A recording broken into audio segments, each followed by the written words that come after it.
پستویی نمیتونی حتی یه خط صاف بکشی. بدون چت جی پی تی حتی دیگه نمیتونی فکر کنی.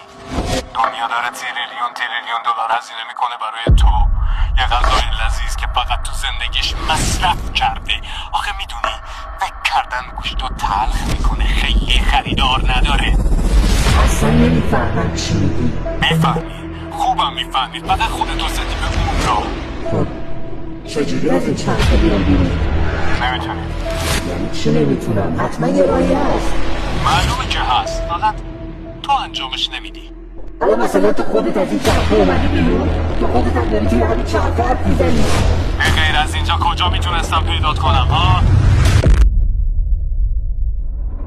میبینی؟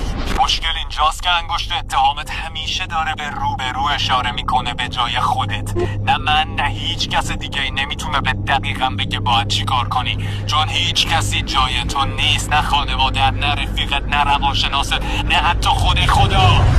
این دیگه چه حرفی بود؟ دنیایی که داریم توی زندگی میکنیم توسط یه قدرت بالاتر اداره میشه که هر کسی بنا به درک و نیاز خودش براش یه اسم میذاره. خدا، انرژی، طبیعت، هوش کیهانی یا هر چیزی که باهاش راحت تره، که تمام این اسما فقط وقتی بهشون باور داشته باشی با زبان نشانه ها و اتفاقات باهات حرف میزنن. پس برای شنیدن صدای خدا باید چشماتو باز کنی و اون وقت میبینی. هیچ کدومشون بهت مستقیما نمیگن توی زندگی چی کار کن، فقط برات زمین بازی و قواعدش رو مشخص میکنن. اینکه چجوری بازی کنی به تو بستگی داره. اینکه بشینی بیرون و بذاری جای تو بازی کنن و راجع به بازی فقط قور بزنی به تو بستگی داره. اینکه فکر کنی بالاخره یه روزی خود به خود بازی خوب میشه به خودت بستگی داره. الانم انقدر تو ذهنت با فکرهای سطحی و دم دستی جلوی حرفایی که شنیدی و نگیری، یا اینکه من کیم که دارم اینا رو میگم.